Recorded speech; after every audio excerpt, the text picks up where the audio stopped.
victorioso Rey, ni la muerte pudo detener.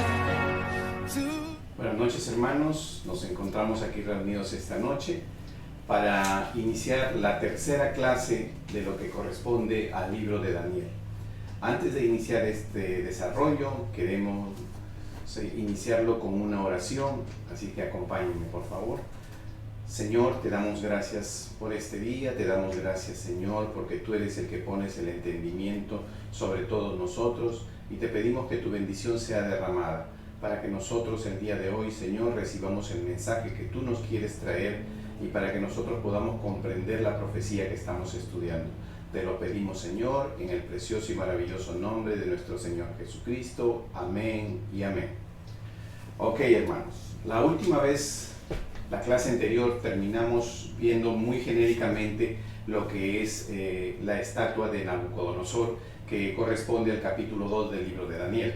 Hoy vamos a continuar con la estatua de Nabucodonosor, pero nos vamos a ir a lo que corresponde el cuarto reino, el reino romano, que lo conocemos. Porque en este cuarto reino, en esta estatua que abarca las piernas y los pies, que vendría a ser una cosa continua, vamos a observar que en el detalle no se aprecian los tiempos, pero sabemos que entre el Imperio Romano y los tiempos actuales, que es lo que se refiere el sueño, hay un tiempo que se ha desplazado en la vida de nosotros. Por eso que esta vez vamos a iniciar lo que es la estatua de Nabucodonosor, y lo vamos a hacer a través de lo que es el cuarto reino y los 10 dedos, que significan el barro y el hierro. Quiero yo que miren esta estatua para que nosotros podamos ubicarnos en lo que se trata, sobre todo lo que es el Imperio Romano, porque si ustedes podrán ver, el Imperio Romano nunca ha sido conquistado. Por ejemplo, podemos ver que el Imperio Babilónico conquistó a los asirios, al Imperio Babilónico lo conquistaron los medopersas, al Imperio Medopersa lo conquistó el Imperio de Grecia, y el Imperio Romano conquistó al Imperio de Grecia, pero al Imperio Romano, según la figura también, ya no hay conquista, hay una continuidad, porque ustedes van a ver que el hierro de las piernas continúa hasta los pies. ¿Qué quiere decir? Que el Imperio Romano no fue conquistado. Y efectivamente, cuando revisamos la historia, nos vamos a dar cuenta que el Imperio Romano fue uno de los imperios más grandes, más poderosos, más rudos, más fuertes de esa época, y que nadie lo pudo conquistar. El Imperio Romano, para hacer un poco de historia, el Imperio Romano empezó más o menos el siglo II antes de Cristo, por los años 160, por ahí, se inició el Imperio Romano. Y se fue hasta el 400, casi hasta el 500, casi a los finales de 400 años después de Cristo, el Imperio Romano se mantuvo como un sólido imperio. Su decadencia empezó a entrar en los años 300. ¿Cuál fue el problema del Imperio Romano? Es necesario conocer, porque nos vamos a ir dando cuenta cómo el mundo se va acondicionando y cómo el Imperio Romano es casi un ejemplo de lo que vivimos hoy. Por ejemplo, el Imperio Romano se llegó a extender tanto que ya los césares, que eran los que comandaban estos imperios, no tenían el control debido por la inmensidad del territorio. No podían tener la comunicación debida, porque en ese entonces no había mucha comunicación, no era fácil la comunicación, demoraba, tomaba tiempo, y eso también perjudicó lo que es la estabilidad de lo que es el Imperio Romano. También el Imperio Romano tuvo mucha pugna por el poder, se buscaba derrocar o matar al César para poder subir a otro. El Imperio Romano también tuvo una característica de una especie de guerra civil. ¿Por qué? Por la falta y la ausencia de dinero. Se invertía mucho dinero en lo que es la expansión del territorio, en lo que es mantener soldados, ejército, Eso costaba mucho y eso trajo una mala economía al imperio. O sea que tuvimos una desorganización política, tuvimos una desestabilidad económica, y esas son las dos principales razones que son las que hizo que el Imperio Romano perdiera fuerza, y aún así no fue conquistado. Pero debido a la gran expansión que tuvo, se vio en la necesidad de tener que tomar soldados y hacerlos como si fueran del Imperio Romano, a soldados locales de acuerdo a las conquistas que iban haciendo. Pero ¿qué resulta? De que estos soldados locales correspondían a los países conquistados, que eran los países bárbaros de ese entonces. ¿Recuerdan ustedes lo que nosotros mucho conocemos como la historia de los vikingos? Que eran los godos, los visigodos. Todos ellos eran bárbaros, y todos esos bárbaros fueron conquistados, pero al mismo tiempo fueron tomados como soldados.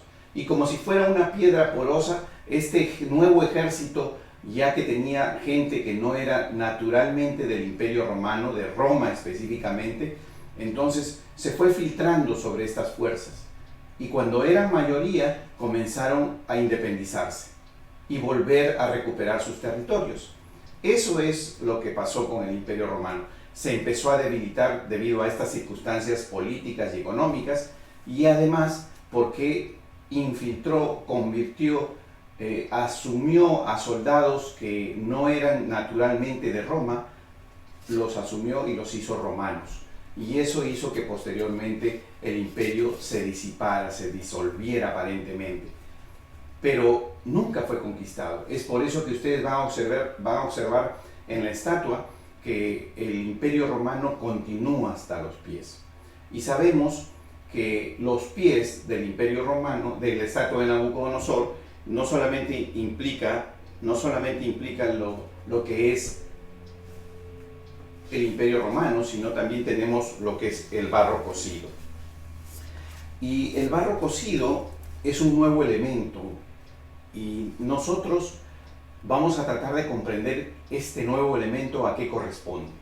Vamos a ir ahora a lo que es el capítulo 2, por favor les voy a pedir que me sigan con su Biblia, al capítulo 2 del libro de Daniel, al versículo 32 al 35.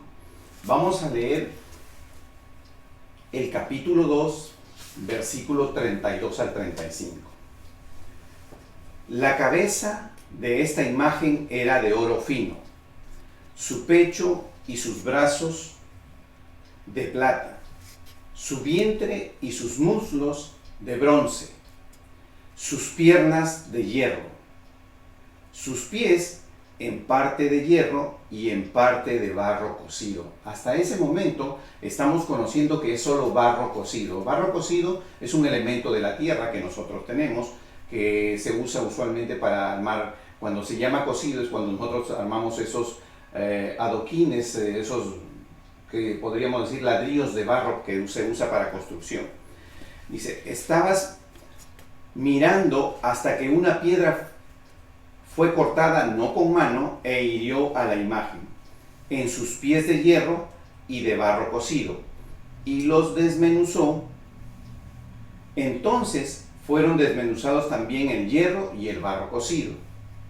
El bronce, la plata, el oro, fueron como tanto de las eras del verano, y se los llevó el viento sin que ellos quedara rastro alguno.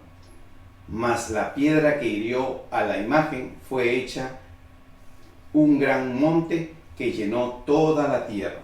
¿Se dan cuenta ustedes cómo hace mención la misma palabra de Dios que el bronce, la plata y el oro fueron como las eras del verano? O sea, fueron pasajeros, suplieron el tiempo y acomodaron las circunstancias para que en ese momento pudiera entrar el Imperio Romano y pudiera establecerse como tal. Y ahora les voy a pedir que pasemos al versículo 38 al 44, porque aquí vamos a notar algo diferente y algo que nos va a llamar la atención. Dice, y donde quiera que habitan hijos de hombres, bestias del campo y aves del cielo, Él los ha entregado en tu mano y te ha dado el dominio sobre todo. Tú eres aquella cabeza de oro. le está hablando aquí a Nabucodonosor, a lo que es el imperio babilónico. Y después de ti se levantará otro reino inferior al tuyo, y luego un tercer reino de bronce, el cual dominará sobre toda la tierra. Sabemos que el reino de bronce es el reino de Grecia. Y sabemos que ya nos dijo en los versículos anteriores que estos pasarán. Y viene el cuarto reino. Y el cuarto reino será fuerte como hierro. Y como el hierro desmenuza y rompe todas las cosas, desmenuzará y quebrantará todo. Y lo que viste de los pies y los dedos, que ya esta es la parte que nos interesa a nosotros, porque ya nos mueve a la parte actual, en parte de barro cocido del alfarero. Se dan cuenta que aquí le agrega una característica especial que dice en parte barro cocido del alfarero. ¿Qué significa barro cocido del alfarero? Sabemos, y a los que somos cristianos, que cuando referimos al alfarero estamos hablando de lo que es prácticamente Israel o lo que es los países del Medio Oriente, ¿se dan cuenta? Pero voy a pedirles que vayamos en nuestras Biblias a Jeremías capítulo 18. Vamos a leer del versículo 5 al 10, para que nosotros podamos formarnos una idea bíblica de lo que significa en parte de barro cocido de alfarero. Jeremías capítulo 18 del versículo 5 al 10. Entonces vino a mí la palabra del Señor diciendo: ¿no puedo yo hacer con vosotros, casa de Israel, lo mismo que hace este alfarero? Declara el Señor. He aquí, como el barro en manos del alfarero, así sois vosotros en mi mano, casa de Israel. En un momento yo puedo hablar contra una nación o contra un reino, de arrancar, de derribar y de destruir. Pero si esa nación contra la que he hablado se vuelve de su maldad, me arrepentiré del mal que pensaba traer sobre ella, y de pronto puedo hablar acerca de una nación o de un reino, de edificar y de plantar. Pero si hace lo malo ante mis ojos, no obedeciendo mi voz, entonces me arrepentiré del bien con que había prometido bendecirlo. ¿Se dan cuenta, hermanos, que cuando nos está hablando de barro cocido, que está en la parte de los pies, estamos hablando del pueblo de Israel? Yo no podría decir si parte de los 10 reinos que se está estimando que significan los dedos van a ser incluidos el pueblo, el Israel como país, como nación. Podríamos extender un poco más, porque si retrocedemos la historia nos vamos a dar cuenta que de una u otra manera, cuando el imperio asirio conquistó lo que es Israel del norte, nosotros nos vamos a dar cuenta que estas 10 tribus fueron dispersas y de una u otra manera se movieron alrededor de lo que es Israel y en Israel también. Entonces, cuando hablamos del barro cocido de alfarero, podríamos considerar, en este momento no tenemos todavía la base, no conocemos de lo que es el desarrollo de lo que son las naciones en esa área. Podríamos considerar que podríamos estar hablando que va a haber parte de los reinados en el Medio Oriente. Y seguimos. Mas habrá en él algo de fuerza del hierro, así como vistes hierro mezclado con barro cocido, y por ser los dedos de los pies en parte de hierro y en parte de barro cocido, el reino será en parte fuerte y en parte frágil. Así como vistes el hierro mezclado con barro, se mezclarán por medio de alianzas humanas, pero no se unirán el uno con el otro. Como el hierro no se mezcla con el barro, y en los días de estos reyes, el Dios del cielo levantará un reino que no será jamás destruido, ni será el reino dejado a otro pueblo. Desmenuzará y consumirá a todos estos reinos, pero él permanecerá para siempre. Ya estamos hablando en la última parte sobre lo que es el reino de nuestro Señor Jesucristo. Pero observen esta parte que les he puesto con azul. Se mezclará por medio de alianzas humanas y no se unirá el uno con el otro. ¿Qué quiero decir acá? Cuando hablamos del barro cocido, y me voy a detener en el barro cocido porque es el elemento nuevo, no nos está diciendo que necesariamente es un reino, pero sabemos que dice que se levantarán 10 reyes. Entonces, no estamos de manera clara en esta parte. Todavía esta parte sigue siendo profecía por entender de manera definitiva. Observen ustedes cómo el barro cocido es de alfarero y sabemos que estamos refiriéndonos a Israel o al Medio Oriente. Y se va a mezclar con lo que es lo que se llama el hierro o el Imperio Romano. Pero más allá de esto, quiero que observen ahora esta figura. Cuando observamos esta figura y vemos la extensión del Imperio Romano, nos vamos a dar cuenta que aún Israel y los países que están alrededor de él fueron conquistados por el Imperio Romano. Vale decir que si vamos a considerar 10 reyes, si vamos a considerar que esta coalición que se va a formar en los últimos tiempos vendrá del Imperio Romano, pues cuando habla de que es del barro cocido del alfarero, también está incluido como parte del Imperio Romano. Pero ¿por qué le hace una mención especial? ¿Por qué le hace una mención aparte? Porque hay en la descripción más adelante que dice que 3 reyes serán arrancados y 7 reyes permanecerán cuando un nuevo cuerno venga y salga. Pero esto todavía no lo tenemos claro. En realidad esto es todavía profecía por cumplirse, ¿se dan cuenta? Muchos hablan y identifican a lo que es el libro de Daniel, los primeros 4 capítulos, como históricos. Pero esto no es histórico, esto sigue siendo profecía. Profecía por entender, profecía por cumplirse. Porque todavía no ha llegado el momento de los dedos de los pies, todavía no tenemos una coalición que incluya países o que incluya a Israel como país de barro cocido del alfarero. Entonces,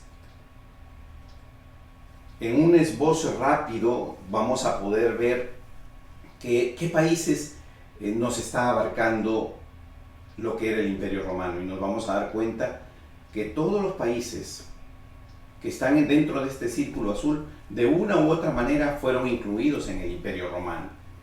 Entonces, cuando hablamos de los 10 reyes que va a alcanzar el Imperio Romano, estamos hablando de una disposición actual de muchos países, y cualquiera de estos puede ser. Obviamente hay más de 10 países aquí.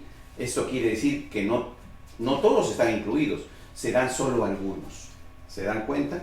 Y eso es algo muy interesante, porque a nosotros, a la hora que vamos a entrar al siguiente capítulo, nos vamos a dar cuenta de que como en el siguiente capítulo que vamos a ver, que es el capítulo número 7, para no perder la coordinación de lo que es la profecía de Nabucodonosor, nos vamos a dar cuenta cómo el dragón, cómo esta bestia va a desarrollar y cómo va a actuar. Nos va a dar una visión un poco más extensa. Quiero también que tomen en cuenta de que este sueño de Nabucodonosor sucedió en los primeros años, cuando Nabucodonosor tomó el reino. Pero la visión que vamos a observar, o el sueño y visión, como dice la palabra, que vamos a observar del capítulo 7 de Daniel, vamos a darnos cuenta de que esto sucedió en el reinado de Belsasar, que es el último rey. O sea que estamos hablando que ha pasado más de 43 años, más 6 años promedio desde los reyes intermedios hasta llegar a Belsasar. Estamos hablando aproximadamente de unos 50 y tantos años aproximadamente. O sea que entre un sueño de Nabucodonosor, que es la primera profecía de los últimos tiempos completa que la da, al sueño y visión de Daniel, van a pasar aproximadamente como 50 años. Sin embargo, esto nos va a dar a nosotros una visión, y como dije, la profecía se va dando por pasos. Vamos a darnos cuenta que aproximadamente 50 años después, el Señor comienza a darnos una visión un poco más extensa con el sueño de Daniel. Por ejemplo, a la hora que hemos examinado lo que es todo lo que es la estatua, vamos a llamarla como la primera línea profética, como decir el primer elemento profético. Ahora vamos a movernos al capítulo 7. Quiero que vayan en sus Biblias al capítulo 7 para que nosotros podamos estudiar y entender lo que es el sueño de Daniel.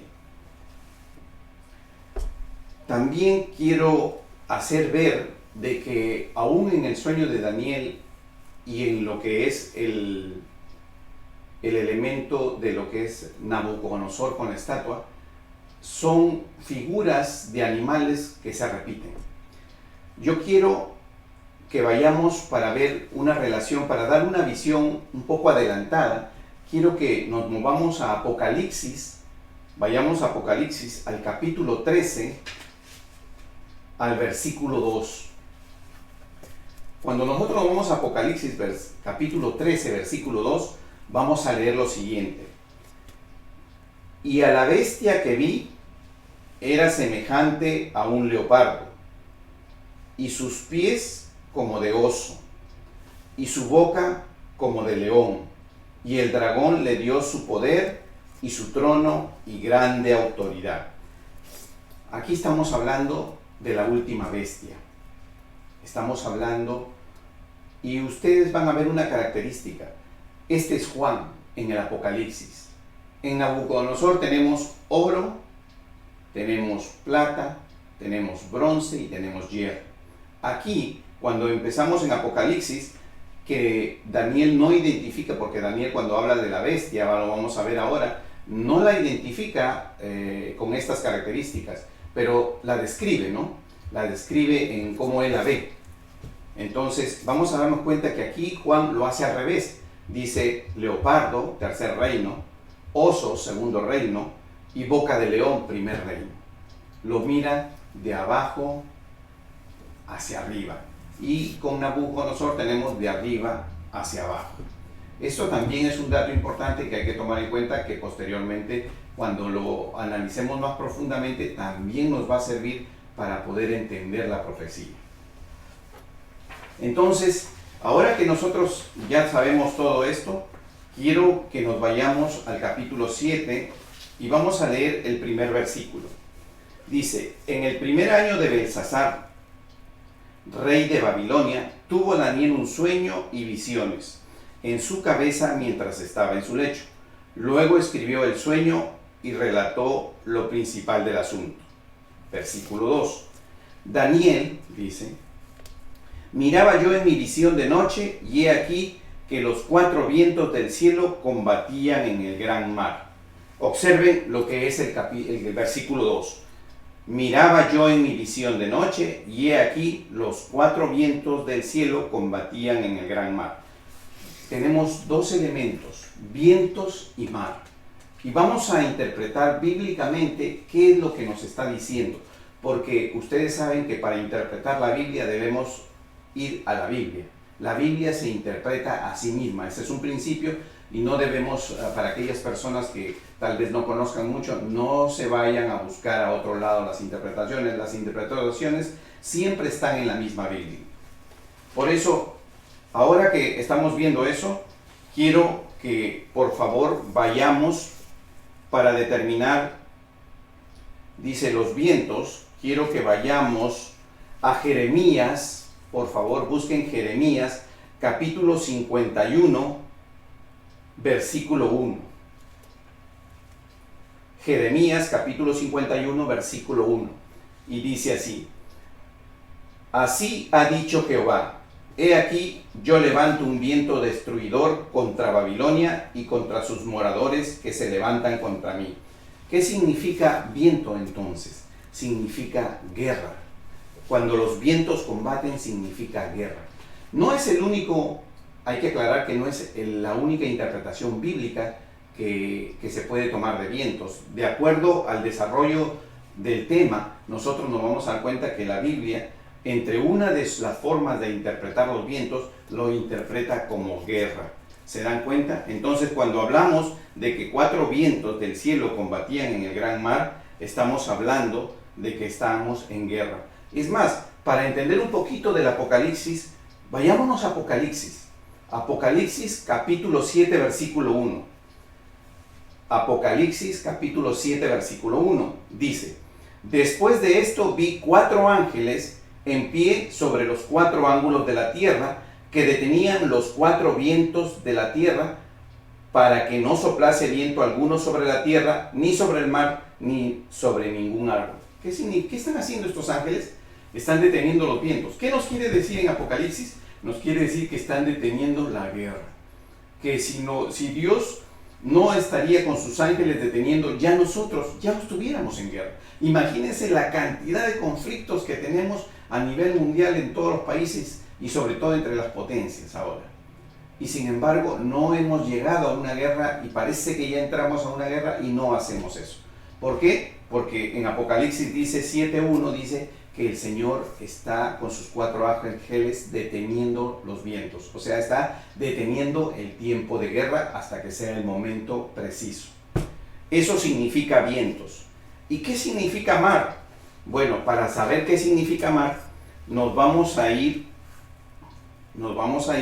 a Isaías capítulo 57, versículo 20. Isaías capítulo 57, versículo 20. Y dice así: pero los impíos son como el mar en tempestad, que no puede estar quieto, y sus aguas arrojan cieno y lodo. ¿Se dan cuenta? Nos está diciendo que es gente. Aún así, vamos a ir a Apocalipsis 17:15 para que nos aclare más todavía. Apocalipsis capítulo 17, versículo 15.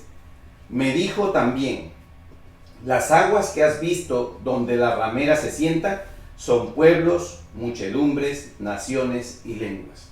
Estamos hablando de la gente, de las personas, de los pueblos, de las naciones. De eso significa. Entonces ahora, cuando volvemos a leer el versículo 2 del capítulo 7, nos damos cuenta que dice: miraba yo en visión de noche, he aquí que los 4 vientos del cielo combatían en el gran mar. ¿Qué quiere decir? Que estábamos hablando de un tiempo de guerra. Y el mar, ¿qué significa? Personas. Entonces, después vemos en el versículo 3 que dice: y 4 bestias grandes, diferentes una de la otra, subían del mar. ¿Subían de dónde? Del mar. ¿De dónde venían? Eran pueblos, era gente que estaban reinando. Nabucodonosor, o sea, está diciendo, de la gente salió el imperio Nabucodonosor, salió el imperio Medo-Persa, salió el imperio de Grecia, salió el imperio de Roma. Eso es lo que está diciendo cuando dice que 4 bestias, ¿no?, subieron del mar. Ya sabemos qué significa mar. Y dice el versículo 4: la primera era como león y tenía alas de águila. Yo estaba mirando hasta que sus alas fueron arrancadas y fue levantada del suelo y se puso enhiesta sobre los pies de manera de hombre y le fue dado un corazón de hombre. ¿Qué significa? ¿Qué hay que tomar en cuenta aquí? Yo quiero que nosotros tomemos en cuenta aquí una palabra muy particular y dice en el versículo 4: la primera era como. La palabra era como, era porque no podía describir que era un león, tenía que decir que era como un león, porque tenía la apariencia de un león, pero tenía alas, entonces no podríamos decir que era león. Esta característica y otra palabra más que dice semejante a, son 2 características de palabras que se van a usar en el sueño de Daniel y que se van a repetir mucho en el Apocalipsis. Entonces hay que tomar en cuenta esto para que a priori no podamos decir era un león. ¿Por qué? Porque realmente ellos utilizan esas palabras, era como o semejante a, porque no pueden llegar a identificar plenamente. Recuerden de que para la época de Daniel, para la época de Juan, hay un conocimiento, hay un avance científico, entonces ellos tratan de explicar de acuerdo a ese conocimiento y a esa base de datos que tienen ellos personal, que cada uno tiene de acuerdo a los tiempos que ha vivido o a la historia que ha conocido. Entonces, Quiero que también tomemos en cuenta eso. Y cuando hablamos se puso en yesta, estamos hablando de que se puso de pie.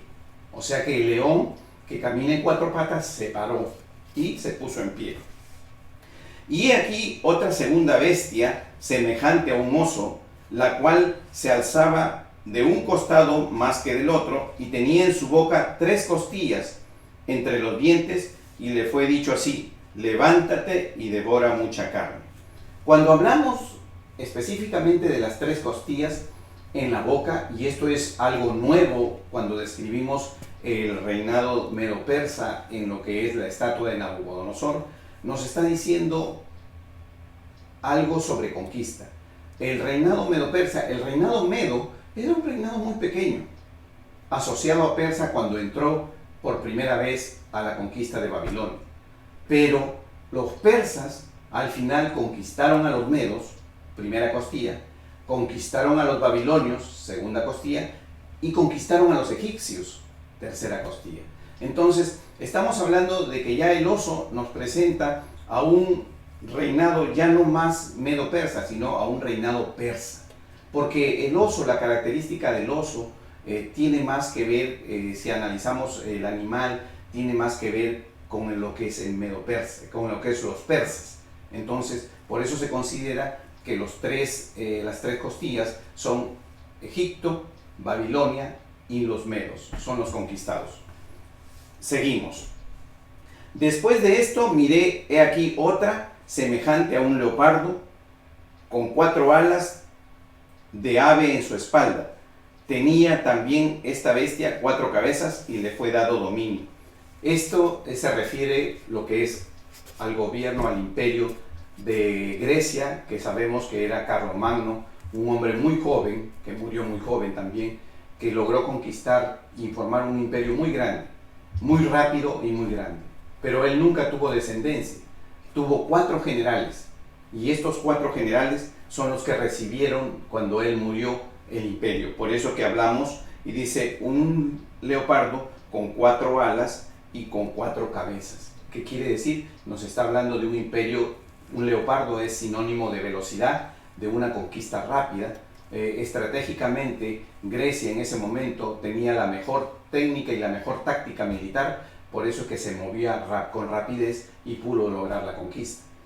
Y las cabezas y las alas significan los generales que después van a entrar a tomar posesión del reino, y el reino es dividido.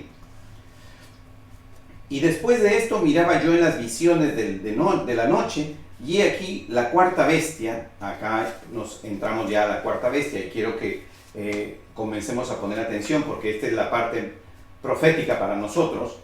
Dice: después de esto miraba yo en las visiones de la noche, y aquí la 4ª bestia, espantosa, terrible y de gran manera fuerte.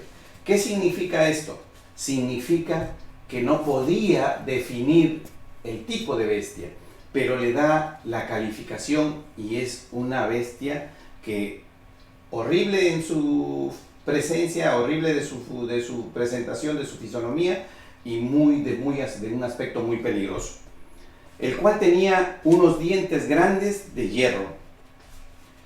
Devoraba y desmenuzaba, y las sobras hollaba con sus pies, y era muy diferente de todas las bestias que vi antes de ella, y tenía 10 cuernos. ¿Se dan cuenta? Tenía 10 cuernos. Estamos hablando ya de una bestia con 10 cuernos, al igual que la estatua de Nabucodonosor, una estatua con 10 dedos. Ya nos ubicamos prácticamente en lo que corresponde a los tiempos actuales, que es nosotros. Dice, y esto dice ahora, y en el versículo 8 dice: mientras yo contemplaba los cuernos, he aquí otro cuerno pequeño salía entre ellos, y delante de él fueron arrancados 3 cuernos de los primeros. Y he aquí que este cuerno tenía ojos como de hombre y una boca que hablaba grandes cosas. Este versículo 8 nos está diciendo a nosotros que ya estamos entrando a una descripción apocalíptica. Nos está hablando ya de que los 10 reinos se formaron. Y miren ustedes, nos da un avance a diferencia de lo que es la estatua de Nabucodonosor, porque en la estatua de Nabucodonosor nosotros conocemos que tiene 10 dedos, no nos conocemos que se arrancan 3 dedos. Sin embargo, en esta visión, que es prácticamente más de 50 años después, vamos a ver que Dios revela y dice que de esos 10 cuernos, 3 cuernos serán arrancados. Cuando un 11º cuerno salga y tendrá ojos de hombre y boca que habla grandes cosas. Este versículo nos está hablando ya de lo que es el tiempo de Apocalipsis. ¿Se dan cuenta cómo de un versículo a otro versículo se ha movido el tiempo? Ya estamos hablando del tiempo de tribulación, entrando al tiempo de tribulación. Eso significa, y significa lo que va a suceder. Pero como no conocemos todavía lo que está pasando con relación a, no conocemos cómo se va a conformar, quiénes van a ser estas 10 naciones, no podemos presumir quiénes van a ser los 3 cuernos arrancados. ¿Serán los reinos que se asocien del Medio Oriente? ¿Serán los otros reinos que comprendan? No sabemos. En este momento no podríamos concluir. Entonces yo tengo que tomar esta profecía y tengo que tenerla en cuenta y ir examinando cómo se van desarrollando los eventos en estos tiempos para ver cómo sería su aplicación más adelante. Pero ya sabemos que esto va a suceder. También cuando habla de un cuerno que tiene ojos de hombre y boca que hable grandes cosas, ya está identificando a quién, a la bestia que nosotros vamos a conocer como el anticristo. Sabemos que la definición de anticristo es todo aquel que se opone a Cristo. Pero en este caso, cuando ya hablamos de la bestia, no solo se opone a Cristo, sino que trata de suplantar a Cristo, trata de ponerse en el sitio de Cristo. Porque eso es lo que quiere el enemigo. Quiere suplantar a Dios, quiere ser él el Dios. Entonces, para ser más extensa la definición, ya no anticristo sería el que está en contra de Cristo, sino además el que está tratando de ¿qué? De suplantar a Cristo en su lugar. Estuve mirando, dice el versículo 9, hasta que fueron puestos tronos y se sentó un anciano de días, cuyo vestido era blanco como la nieve y el pelo de su cabeza como lana limpia, su trono llama de fuego y las ruedas del mismo fuego ardiente. Estamos hablando de una descripción del trono de Dios. Estamos hablando de una descripción de Dios mismo, ¿no? Cuando dice el anciano de días, estamos hablando de Dios. Como una visión nos está diciendo a nosotros cosas que en el Apocalipsis están más detalladas. Cosas que cuando toquemos en el Apocalipsis ustedes las vamos a volver a refrescar, porque nos vamos a dar cuenta cómo Él dice, y las ruedas del mismo fuego ardiente. Nos vamos a dar cuenta dónde están esas ruedas. Y las vamos a ver en la descripción de los tronos del trono en Apocalipsis, cuando Juan hace esta descripción. Y en el versículo 10 dice, un río de fuego procedía y salía delante de él. Millares de millares le servían y millones de millones asistían delante de él. El juez se sentó y los libros fueron abiertos. ¿Qué significa? Tiempo de juicio. Eso significa tiempo de juicio. En estos primeros 10 versículos, nosotros hemos recorrido en la visión de Daniel desde la preparación que viene con el imperio babilónico hasta el juicio final que va a suceder para todos aquellos que no murieron o que no fueron levantados en Cristo Jesús. Entonces, ahora pasamos al versículo 11.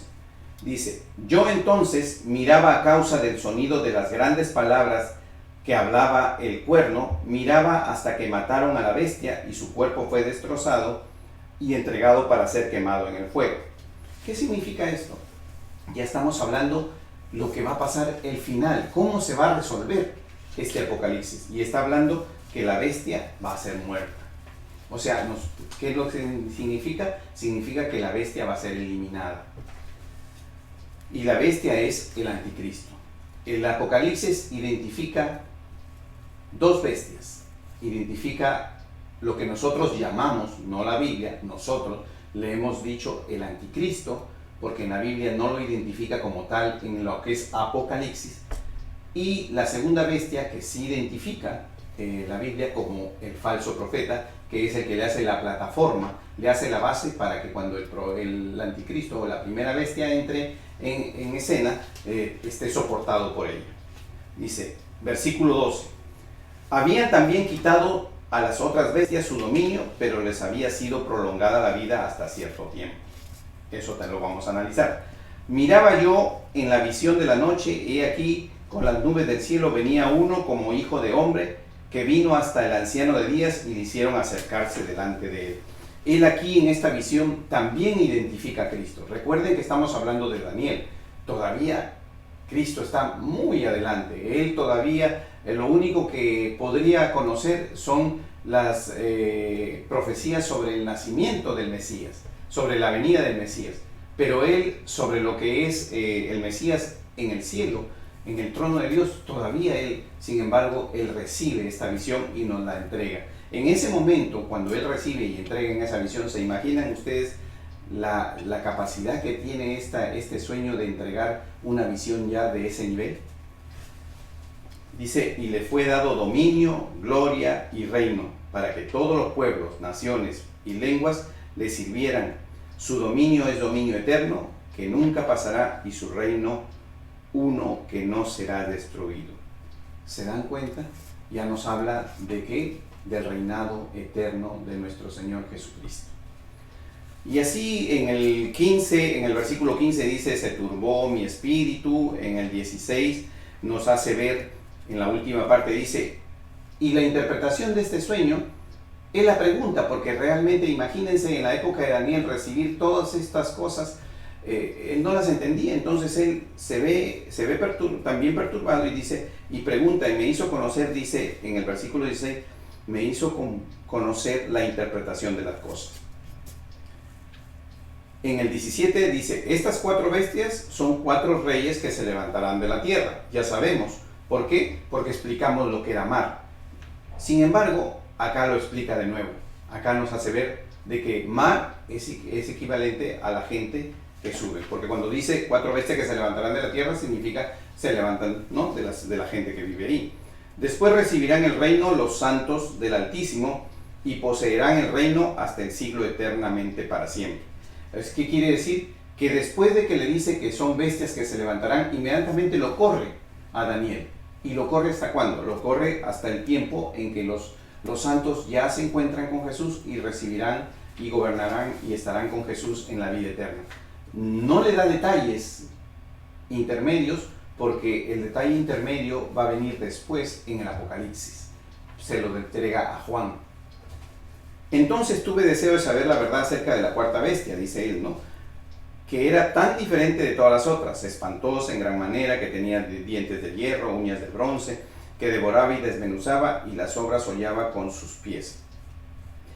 Asimismo, acerca de los 10 cuernos que tenía en su cabeza, y del otro que le había salido delante del cual había caído 3, y este mismo cuerno tenía ojos y boca, y que hablaba grandes cosas, y parecía más grande que sus sueños.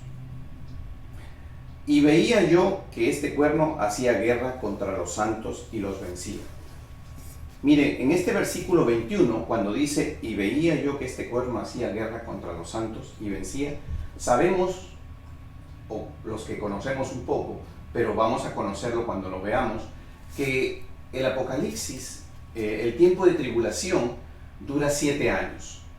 3 años y medio y 3 años y medio. ¿Por qué hablo de 2 tiempos de 3 años y medio? Porque los primeros 3 años y medio equivale a este versículo, donde el anticristo, o la primera bestia, para usar el término correctamente bíblico, la primera bestia va a ingresar con engaño, va a ser, entre comillas, va a hacer bien, va a ser el que va a solucionar los problemas, va a ser el que va a traer una paz aparente. Entonces, como viene soportado por la segunda bestia, el falso profeta, la gente va a creer más con las cosas que van a suceder, que aquí mismo vamos a ir viendo. Entonces, en estos 3 años y medio, él lo que va a tratar es de engañar y tratar de perseguir a los cristianos. ¿Por qué? Porque la idea es estar en contra de todo lo que es de Cristo. Sin embargo, aquí ya le está diciendo que hay un tiempo que él va a tener libertad para actuar. Y más adelante lo vamos a ver también. Hasta que vino el anciano de días y se dio el juicio a los santos del Altísimo, y llegó el tiempo y los santos recibieron el reino. Nuevamente nos hace mención de los últimos tiempos. Dijo así la cuarta bestia será un cuarto reino en la tierra, el cual será diferente de todos los otros reinos, y a toda la tierra devorará, trillará y despedazará. Dice, y los 10 cuernos significan que de aquel reino se levantarán 10 reyes. Tras ellos se levantará otro, el cual será diferente de los primeros, y a 3 reyes derribará. ¿Se da cuenta? Aquí nos habla nuevamente que ajeno a la coalición de 10 reyes que haya, que ya sabemos que entre esos 10 reyes habrá de los que los llamamos de hierro, y también los que llamamos de el barro cocido del alfarero, serán parte de esos 10 reyes. Habrá un 11º cuerno que saldrá y derribará 3 reyes. No podemos interpretarlo ahora porque no tenemos la organización, no tenemos todavía el tiempo, no ha llegado el tiempo todavía para poder nosotros, pero estamos en ese proceso, estamos cerca, estamos viviendo los últimos tiempos, pero este momento todavía no lo podemos identificar. Dice, y hablará palabras contra el Altísimo, y a los santos del Altísimo quebrantará, y pensará en cambiar los tiempos a la ley, y serán entregados en su mano hasta tiempo y tiempos y medio tiempo. Y ya sabemos que cuando hablan de tiempo, tiempos y medio tiempo, estamos hablando de ¿qué? De 3 años y medio. Y eso es lo que nuevamente en este versículo nos hace mención, y tiene que ver con lo que dice el versículo 21, que es el tiempo en que este cuerno hace guerra contra los santos y lo vence. Se le da autoridad, se le da la libertad de poder moverse. Pero se sentará el juez y le quitarán su dominio para que sea destruido y arruinado hasta el fin. Y que el reino y el dominio y la majestad de los reinos debajo de todo el cielo sea dado al pueblo de los santos del Altísimo, cuyo reino es reino eterno, y todos los dominios le servían y obedecerán. Aquí fue el fin de sus palabras. En cuanto a mí, Daniel, mis pensamientos me turbaron y mi rostro se demudó, pero guardé el asunto en mi corazón. ¿Qué es lo que está sucediendo? Lo que está sucediendo es que nosotros aquí hemos visto una rápida descripción. Ya no es como la estatua de Nabucodonosor, ya el sueño de Daniel ya es un sueño profético que va de principio a fin. Recuerden que cuando Nabucodonosor tiene el sueño, o sea, él recibe la profecía como impío, Daniel hace una función de interpretador de sueños. Aquí ya vemos a Daniel como profeta, porque sabemos que después nuestro Señor Jesucristo hace mención de que Daniel es profeta. Y efectivamente, aquí lo comprobamos. ¿Por qué? Porque en el primer examen que hicimos, vimos que solo Daniel era ¿qué? Un interpretador de sueños, y así dice cuando vemos en los primeros capítulos. Él recibió ese don por parte de Dios de poder entender y discernir esos sueños y poder explicarlos, con la conjunta revelación que Dios le dio de lo que soñó Nabucodonosor. Entonces, ahora vemos que Daniel ha recibido un don especial, el don de la profecía. ¿Por qué? Porque ya vemos a Daniel profetizando todos los últimos tiempos. Aquí es donde ya Daniel profetiza los últimos tiempos. Este capítulo 7 ya es una profecía del principio al fin.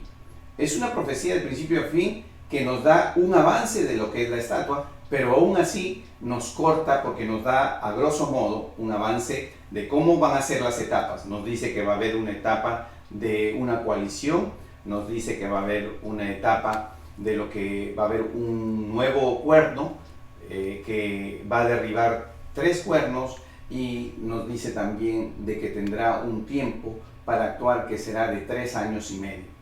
Entonces nos va dando esa visión. Pero hay algo muy importante que nos dice que nosotros seremos los vencedores. En otras palabras, nos dice que habrá tiempos difíciles, pero que nosotros somos vencedores en Cristo Jesús. Y es así exactamente como es lo que presenta este capítulo 7. Lo quise conectar con el capítulo 2 porque tienen una relación directa. Los capítulos que siguen, como el capítulo 3 y el capítulo 4, tienen que ver con el desarrollo un tanto de la estatua de Nabucodonosor, las actitudes de lo que es Nabucodonosor como rey, el reconocimiento de Dios, pero no tiene que ver básicamente con esta área. No quería desligarme para que nosotros podamos entender cómo Daniel ya nos da a nosotros una visión más amplia, ya nos da una visión completa prácticamente, no detallada, pero sí completa. Nos dice que empezaremos con una conquista y terminaremos siendo victoriosos, que habrá un tiempo de tribulación, que habrá un tiempo donde una bestia reciba poder, que atacará a los santos de Dios y que después de todas maneras recibirá un juicio y será, ¿qué dice? Será destruido. Será destruido y será impuesto el reino eterno de nuestro Señor Jesucristo. Con esto quiero acabar esta noche para que ustedes puedan haber entendido la similitud y la comparación y la continuación y la ampliación. Es una continuación de la estatua, pero ya ampliada. Y es también una característica donde Daniel, de interpretador de sueños, se vuelve profeta, porque ya nos entrega profecía directa que le fue entregada a Dios. ¿Se dan cuenta? Entonces esto nos va a servir como base. Nosotros, pues más adelante, ahora que hemos aprendido la interpretación de lo que es mar, la interpretación de lo que es vientos, y hemos visto que en el Apocalipsis hay 4 ángeles deteniendo los vientos, y sabemos todos los que vivimos en estos tiempos que tenemos la guerra presionándonos prácticamente, y aún así vemos que no se sucede. Todo el mundo, a veces vemos las noticias y decimos, pronto habrá guerra, mira, está sucediendo esto, está sucediendo lo otro, en cualquier momento tenemos guerra, pero la guerra vendrá en el momento que Dios disponga, cuando Dios diga a sus ángeles que dejen correr los vientos. Y ahí vendrá lo que es una guerra y tendrá que venir una paz, porque eso es lo que dice también la palabra. Más adelante lo vamos a continuar entonces y vamos a hacer en detalle. Para la próxima clase, que es el próximo martes a las 8:30 de la noche, vamos a seguir con el capítulo 3 y no sé si entraremos al capítulo 4, pero vamos a seguir con el capítulo 3 y el capítulo 4 si es posible. Vamos a continuar para conocer un poco más de lo que estaba sucediendo en ese tiempo, que de una u otra manera también nos va a dar una y otras llaves o una de otras cosas que nos van a ayudar a entender después el Apocalipsis. Y así poco a poco, se dan cuenta cómo hemos ido avanzando y hemos ido conociendo. Vemos que el Imperio Romano nunca fue conquistado, sabemos que el Imperio Romano fue filtrado por todos estos bárbaros y al final se disolvió. Y lo que tenemos ahora es manteniendo esto. Por eso es que la palabra de Dios nunca habla de la conquista del Imperio Romano, porque él ya sabía. Sabemos que el Imperio Romano es el imperio que abrió las carreteras, por eso vino en ese tiempo nuestro Señor Jesucristo y pudo predicarse el Evangelio con mayor facilidad. Sabemos que el Imperio Romano fue el que creó las leyes básicas que aún en las universidades, las personas que estudian para ser abogados, estudian lo que es el derecho romano. Sabemos que el Imperio Romano fue el primero en imponer un congreso, tenían ellos senadores, tenían un congreso y hasta el día de hoy nosotros tomamos y tenemos congresos en todos los países. O sea, la influencia del Imperio Romano es increíble, nos alcanzó hasta el día de hoy. Y ustedes ven cómo en las profecías, efectivamente, el Imperio Romano continúa y lo tenemos presente hasta el día de hoy en nuestra organización. Gracias hermanos, gracias por su atención, por su tiempo debido y nos vemos el próximo martes a las 8:30 de la noche.